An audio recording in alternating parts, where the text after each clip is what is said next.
Kali ini saya ingin bahas permintaan penonton tentang mimpi pemerintah untuk Indonesia Emas 2045. Apa yang mungkin akan terjadi? Ini seperti keinginan Pak Harto Indonesia Maju 2000. Dulu tahun 90-an kita percaya mimpi itu, tapi kenyataannya gagal total. Saya sendiri agak pesimis dengan indikator-indikator ekonomi dan pembangunan Indonesia hingga 2024 ini yang akan mengantarkan Indonesia menjadi Indonesia Emas 2045. Tonton sampai habis agar dapat memahami secara gamblang. Indonesia Emas 2045 merupakan mimpi pemerintah dengan sasaran yang pertama, pendapatan setiap warga negara Indonesia setara dengan negara maju seperti Korea Selatan, Jepang, Singapura, Qatar, dan lain-lain. Kemiskinan mendekati 0%, kemudian Indonesia memiliki peran dalam kancah kepemimpinan global. Kemudian kualitas SDM juga diharapkan meningkat atau setara dengan negara maju. Indonesia juga pro lingkungan atau menuju 0% pencemaran karbon atau net zero.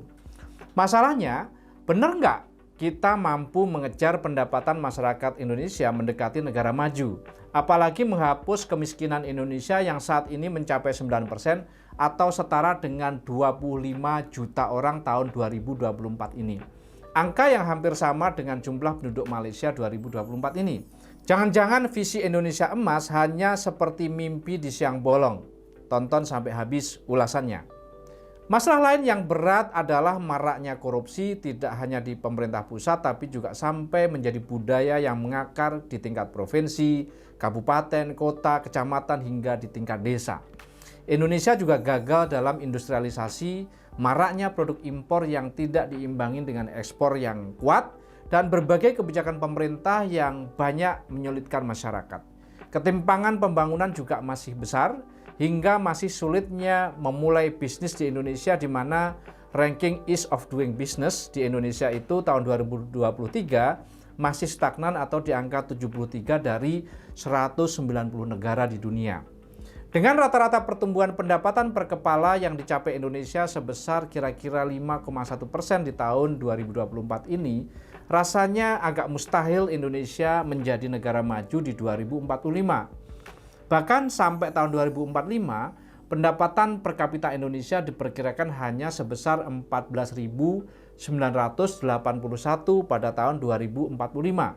Jauh di bawah standar negara yang dikatakan negara maju dengan pendapatan per kapita atau pendapatan per kepala itu minimal 22.000 atau setara 330 juta dengan kurs 1 dolar sama dengan 15.000 rupiah.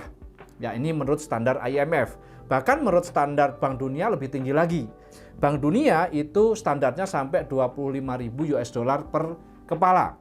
Maka diperkirakan Indonesia hanya sedikit bisa menyalip Thailand pada tahun 2040 dengan asumsi pendapatan per kapita saat ini Indonesia sekitar 5.271 dan sementara Thailand itu sekitar 7.812 US dollar pada tahun 2024. Pada tahun 2045 dengan asumsi tadi pendapatan Indonesia saat ini tahun 2024 itu hanya sekitar 5.271 US dollar, maka pada tahun 2045 dengan pertumbuhan asumsinya kira-kira sekitar 5-5,1%, Indonesia hanya 14.981 US dollar atau setara 224,7 juta rupiah per tahun. Maka hal itu jauh dari target menjadi Indonesia maju dengan target pendapatan per kapita sekitar 22.000 US dollar per kapita atau per kepala. Pemerintahan Prabowo Gibran 2024-2029 mengusung visi Astacita atau 8 cita-cita menuju Indonesia Emas 2045. Sama seperti kampanye Presiden Jokowi 2014, Prabowo Gibran dalam kampanyenya juga menargetkan pertumbuhan ekonomi sekitar 7-8% per tahun. Target PDB nominal sekitar 1,4 triliun US dollar serta neraca perdagangan yang surplus sampai 54,4 miliar US dollar dengan angka inflasi yang akan ditahan sekitar 3,3% dan lain-lain. Inflasi biasanya pemerintah Jokowi pun dapat menjaga stabilitas dari angka inflasi. Tapi indikator-indikator lain tentu tidak mudah. Di tengah ketidakpastian ekonomi global serta menguatnya ketegangan geopolitik global yang tentu ini akan menjadi hal yang sulit dalam jangka panjang. Pendapatan per kapita atau pendapatan per kepala dari penduduk Indonesia saat ini yang tadi saya sampaikan sekitar 79 juta rupiah per tahun masih jauh di bawah Thailand, China, dan Malaysia yang sama-sama menjadi negara berkembang. Thailand pendapatan per kapitanya itu sekitar 7.812. Sementara China itu pendapatan per kapitanya setara dengan Malaysia sekitar 13.000 US dollar per tahun. Indonesia kira-kira hanya sepertiganya China dan Malaysia sekitar 5.200-an. Untuk masuk menjadi kategori negara maju di tahun 2024 ini, standar dari IMF itu 22.000 US dollar per tahun atau setara dengan 330 juta rupiah. Ya, World Bank sekitar 25.000 US dollar per tahun. Artinya pendapatan per kepala penduduk Indonesia harus mengejar 4 kali lipat lebih dari pendapatan 2024 ini. Tentu hal ini akan mustahil terwujud jika kondisi ekonomi dan strateginya tetap seperti yang sekarang. Mimpi menjadi negara maju yang pendapatannya setara dengan negara-negara lain seperti Singapura yang saat ini 88.447, Qatar sekitar 81.400 US dollar. Hong Kong meskipun bukan negara, tapi pendapatan per kapita penduduknya sekitar 44.942 US dollar, disusul dengan Taiwan sekitar 35.129, Korea Selatan itu 34.165 dan Jepang 33.138. Tentu ini menjadi berat dan mungkin menjadi mimpi yang indah saja untuk mengejar mereka. Singapura rata-rata pendapatan per kepala masyarakat sudah mencapai 1,3 miliar rupiah di tahun 2024 ini. Masa iya kita bisa mengejar negara-negara seperti itu? Bagaimana mimpi Indonesia Emas 2045? Negara maju mana yang mungkin bisa dicontoh oleh Indonesia? Bagaimana kita bisa menyelesaikan masalah ekonomi Indonesia? Hayo kita kupas, tonton sampai habis. Jangan lupa untuk like, komen, dan subscribe. Kita ngopi dulu.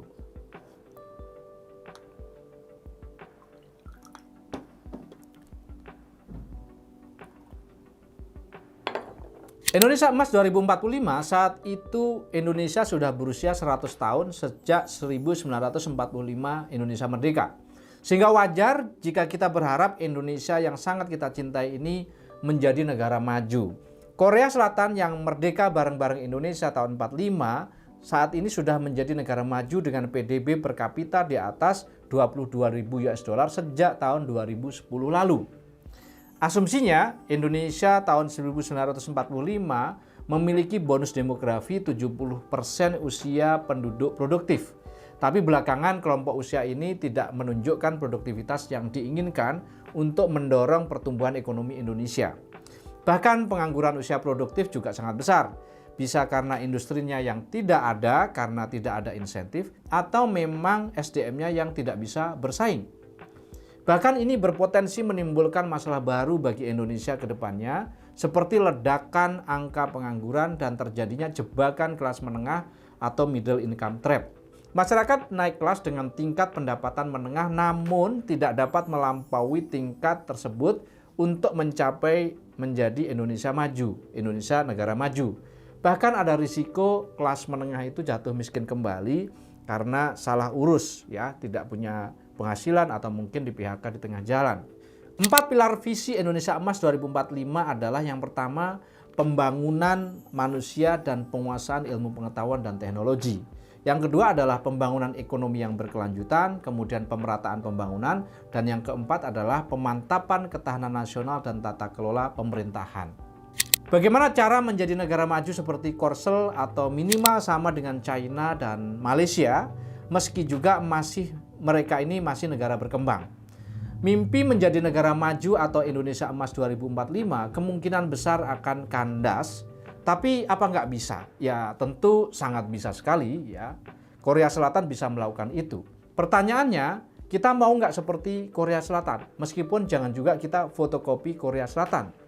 Karena Korea Selatan berbeda dengan Indonesia. Mereka bisa maju dengan Hyundai-nya, dengan Samsung-nya, dengan Cilcedang-nya, dengan LG dan lain sebagainya. Indonesia tidak seperti Korea Selatan. Tapi minimal kita bisa kejar seperti China dan Malaysia yang kemungkinan akan menjadi negara maju sekitar tahun 2036-2037 dengan pendapatan per kapita di atas 22.000 US dollar per tahun. Sedangkan Korea Selatan pernah menjadi bagian dari negara termiskin di dunia. Namun negara ginseng tersebut bisa menjadi negara maju dan secara masif dapat berhasil dalam melakukan industrialisasi. Ditandai dengan lahirnya perusahaan-perusahaan besar yang sukses masuk di pasar global ya seperti Samsung, LG, Hyundai, Jedang, Kia, SK Telekom dan lain sebagainya. Produk domestik bruto atau PDB Korea Selatan meningkat drastis dari 3,96 miliar US dollar pada tahun 1960-an menjadi 1,8 triliun pada tahun 2021 US dollar. Dari tahun 1960 hingga 1990, ekonomi Korea meningkat sekitar 6,7% secara konstan. Bahkan rata-rata perekonomian mereka meningkat sebesar 10,2% pada tahun 1980-an. Investasi besar-besaran di bidang infrastruktur, manufaktur, layanan kesehatan, dan pendidikan semua diperlukan untuk menjadikan Korsel itu menjadi sukses ekonominya. Korea mengalami banyak terobosan untuk mendorong industrialisasi seperti penggelontoran insentif pajak, pinjaman lunak pada pengusaha. Korea juga melakukan modernisasi pada industri melalui basis teknologi. Pemerintah dan pelaku industri bekerja sama membangun fasilitas teknologi tinggi di 7 kota utama di Korea Selatan sehingga terjadi pemerataan pembangunan secara nasional.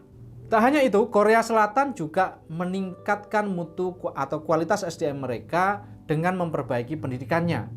Pengeluaran pemerintah untuk pendidikan tinggi meningkat 1% dari PDB tahun 1970 menjadi hampir 2% terhadap PDB pada tahun 2000. Hanya naik sekitar 0,9% saja sebenarnya terhadap total PDB. Tapi kualitas pendidikan di Korea Selatan naik berkali-kali lipat. Indonesia yang alokasi anggaran pendidikannya naik 11% menjadi 20% terhadap APBN dari sekitar tahun 2007-an sampai sekarang, yang itu totalnya sekitar 2-3% PDB. Namun kualitas pendidikan kita masih jauh kalah dibandingkan negara-negara maju seperti Korea Selatan, Singapura, mungkin Hong Kong, Taiwan, dan lain sebagainya, termasuk Malaysia yang meskipun belum negara maju, China, tapi kualitas pendidikannya sudah sangat bagus sekali. Dari segi pertanian, Korea merupakan salah satu negara yang menggunakan teknologi untuk menghasilkan produksi pertanian yang berkualitas tinggi. Data yang dirilis oleh Statista, sektor pertanian menyumbang sekitar 1,75% GDP dari Korea. Negara berikutnya adalah China. Meskipun belum menjadi negara maju, China telah muncul sebagai kekuatan ekonomi global yang sangat tangguh dan bahkan mengancam hegemoni negeri Paman Sam Amerika Serikat yang sulit ditandingi.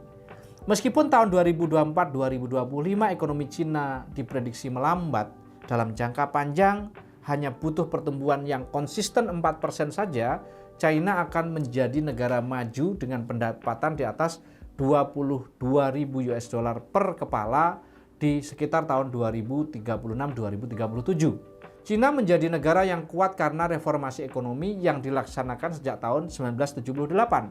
Setelah mencapai kemerdekaan pada tahun 49, China memiliki sistem ekonomi yang tertutup. Dampaknya kemiskinan warga China semakin parah dan kemudian menyebar ke masalah lain seperti kejahatan, terbatasnya akses terhadap pendidikan, rendahnya harapan hidup, dan kurangnya teknologi untuk meningkatkan kualitas hidup masyarakat. China terus belajar mengejar ketertinggalannya. Namun ketika Deng Xiaoping menggantikan Mao Zedong sebagai pemimpin China pada tahun 80-an, terobosan signifikan terjadi. Pertama, dari sisi keuangan, Presiden Deng Xiaoping menyampaikan undangan kepada ratusan pengusaha dan pemodal asing terutama dari Barat untuk melakukan investasi di China, bahkan ribuan. Perekonomian China tumbuh pada tingkat tahunan rata-rata di atas 10%. Sebagai hasil upaya ini, Indonesia bisa nggak mengejar angka 10%? Ya, pemerintahan Prabowo Gibran itu menarget sekitar 7%, 8%. Bisa nggak kita seperti China pada tahun 80-90-an yang rata-rata di atas 10% per tahun? Kemudian yang kedua, pendidikan China berharap dapat memberikan informasi dari negara-negara industri kepada generasi mudanya sehingga mereka dapat menggunakan pengetahuan tersebut untuk membangun negaranya sendiri. Cina mengirim ratusan ribu pemudanya ke luar negeri untuk melanjutkan pendidikan tinggi, khususnya di Amerika Serikat. Mereka pulang ke negaranya, ke Cina, membangun negaranya. Bahkan beberapa universitas di China itu masuk top 20 terbaik di dunia. Kemudian yang ketiga, dari segi politik, Cina benar-benar menghindari konfrontasi dengan memperkuat hubungan dengan negara lain. Dengan pemikiran pragmatisme, strategi politik tersebut sangat melancarkan strategi gebrakan ekonomi dan juga pendidikan China untuk mengantarkan Cina menjadi negara yang kuat dan secara terus-menerus akan berkembang menjadi negara maju. Indonesia bisa saja mencapai kemajuan seperti Korea Selatan dan juga menyusul Cina. Kuncinya adalah pembangunan ekonomi lewat industrialisasi berbasis ekspor dan juga peningkatan kualitas pendidikan vokasi untuk meningkatkan pertumbuhan industri. Tentu basis struktur ekonomi harus berbeda. Indonesia harus kuat di sektor pertanian, peternakan, perkebunan, maritim, UMKM, serta ekonomi digital untuk menopang sektor utama ekonomi Indonesia. Kemudian permasalahan pembangunan ekonomi Indonesia apa saja? Yang pertama adalah terkait konsumsi. 60% ekonomi Indonesia itu sangat bergantung dari konsumsi masyarakat. Masalahnya, konsumsi masyarakat semakin kesini semakin melemah. Penyebab utamanya beragam, mulai dari masalah inflasi, kemudian peningkatan pengangguran yang mengurangi pendapatan masyarakat, hingga kenaikan biaya energi yang memperbesar biaya hidup dan juga menjadikan produksi tidak kompetitif lagi. Bandingkan dengan ekonomi Korea Selatan. Korea Selatan hanya bergantung 18% dari konsumsi masyarakat dalam negeri. Negara itu tumbuh menjadi negara maju karena ditopang keberhasilannya melakukan industrialisasi. Kemudian dalam konteks investasi, Indonesia kurang berorientasi pada ekspor. Investasi Indonesia sebagai negara agraris masih sangat lemah. Pertanian sebagai salah satu sektor terbesar di Indonesia sama sekali tidak disentuh atau tidak mendapatkan perhatian dalam pembangunan pemerintah Indonesia. Modal asing sama sekali tidak tertarik masuk sektor ini. Pemerintah juga enggan atau tidak serius memikirkan sektor pertanian. Berapa banyak petani Indonesia sejak era reformasi yang untung dalam produksinya dan menjadi makmur dari hasil pertaniannya? Tentu sangat sulit mendapatkan angkanya. Yang terjadi, panen selalu rugi, harga pupuk yang terus membumbung tinggi, pestisida tidak terkendali harganya, begitu juga sektor peternakan dan perikanan kira-kira juga mengalami masalah yang hampir sama. Bandingkan dengan Vietnam yang juga terus mendorong investasi di sektor industri, apalagi di tengah AFTA, perdagangan bebas ASEAN. Produksi Vietnam bisa menembus pasar seluruh ASEAN termasuk Indonesia. Wakil Menteri Perencanaan dan Investasi Vietnam, Do Thanh Trung, mengatakan bahwa negaranya telah meningkatkan kesiapan untuk menarik lebih banyak investor asing di bidang kelembagaan, infrastruktur, dan juga meningkatkan serapan terhadap tenaga kerja yang sangat besar di industri terutama elektronik, semikonduktor, dan lain sebagainya.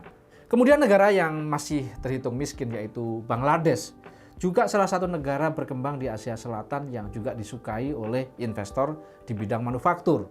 Bangladesh berhasil menerapkan kebijakan industrialisasi untuk menarik perusahaan-perusahaan asing untuk berinvestasi di sana. Pemerintah Bangladesh mendukung masuknya investor asing dengan menerapkan liberalisasi ekonomi, privatisasi terhadap BUMN, jadi ekonomi jangan dikuasai oleh BUMN supaya persaingannya lebih kompetitif, lebih bagus. Kemudian memberikan insentif kepada para investor asing dan ketersediaan tenaga kerja yang terampil dengan upah yang rendah itu di Bangladesh. Tentu kita tidak bisa mengejar Bangladesh dengan menonjolkan upah yang rendah. Indonesia tentu sulit bersaing dengan kondisi seperti ini. Apalagi kalau kita melihat daya saing Jabodetabek yang kian menurun dalam biaya SDM. Yang baru-baru ini Shopee melakukan relokasi sebagian operasinya dari Jakarta ke Yogyakarta dan juga Solo untuk mengurangi biaya operasional. Itulah kira-kira kegalauan investor asing yang berinvestasi di Indonesia, terutama di Jabodetabek dan kota-kota besar seperti Surabaya, Bandung, dan lain sebagainya. Transformasi dan penguatan ekosistem digital akan menjadi hal yang penting untuk diterapkan di tanah air. Akselerasi digital dari kota hingga desa merupakan kunci upaya percepatan pemulihan dan peningkatan daya saing ekonomi nasional termasuk dalam meningkatkan produktivitas dan kinerja UMKM. Peran UMKM sangat besar dalam pemulihan ekonomi nasional. Saat ini lebih dari 64,2 juta UMKM yang berkontribusi sekitar 61% terhadap pendapatan domestik bruto Indonesia. Dari sisi tenaga kerja, UMKM juga menyerap sekitar 97% dari total tenaga kerja di Indonesia atau sekitar 119,6 juta orang. Meski demikian, baru sekitar 17,5 juta pelaku UMKM yang masuk ekosistem ekonomi digital dan memanfaatkan e-commerce. Kemudian, apakah pemerintah sudah memberikan insentif bagi pelaku ekonomi UMKM ini? Padahal punya daya dorong yang besar terhadap pertumbuhan ekonomi. Ekonomi digital saat ini hanya disokong oleh e-commerce besar seperti Shopee, Tokopedia, Lazada, yang mayoritas mereka ini adalah asing dan yang dijual biasanya adalah barang impor dari China. Produk dalam negeri kalah bersaing dengan produk luar negeri karena produk dalam negeri kualitasnya lebih rendah daripada produk luar negeri, tapi harganya lebih mahal dibandingkan produk luar negeri, terutama dari Cina. Ekonomi digital harus didorong untuk menyentuh masalah utama ekonomi Indonesia, seperti untuk mengoptimalkan produksi, meningkatkan profit di sektor dasar seperti pertanian, peternakan, perikanan, dan lain-lain, dan harus didorong untuk meningkatkan bagaimana produk lokal itu bisa go internasional, seperti yang dilakukan oleh China. Dan kolaborasi Indonesia-China harus dimanfaatkan ke sana harusnya. Kemudian masalah yang kedua adalah persoalan APBN pemerintah Indonesia. Seperti kita ketahui bahwasannya kita senantiasa menerapkan kebijakan APBN defisit. Kemampuan APBN Indonesia dalam mendongkrak pertumbuhan ekonomi ini sangat rendah. Pengenaan pajak yang terus naik tanpa diimbangi insentif justru membuat ekonomi tertekan, sementara beban hutang untuk membiayai defisit APBN itu terus meningkat dari tahun ke tahun, dan masalahnya tetap saja tidak mendongkrak pertumbuhan ekonomi. Kontribusi APBN Indonesia terhadap PDB hanya sebesar 8%. Coba sementara bandingkan dengan Korea Selatan yang kontribusinya mencapai 18,3% terhadap pertumbuhan ekonomi. APBN Indonesia tahun 2023 per kepalanya itu hanya $2 Amerika atau sekitar Rp29.500 per hari.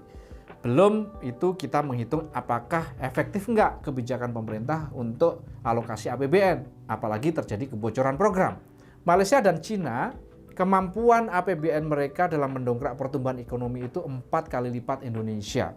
Malaysia negara kecil tapi APBN per kapitanya itu 4 kalinya Indonesia untuk per kapita, per kepala. Sementara kalau kita mau mengejar Korea Selatan itu sudah 14 kali dari APBN per kapitanya Indonesia. Apalagi kalau kita mau mengejar Amerika itu sudah sampai 26 kali lipat dari APBN Indonesia.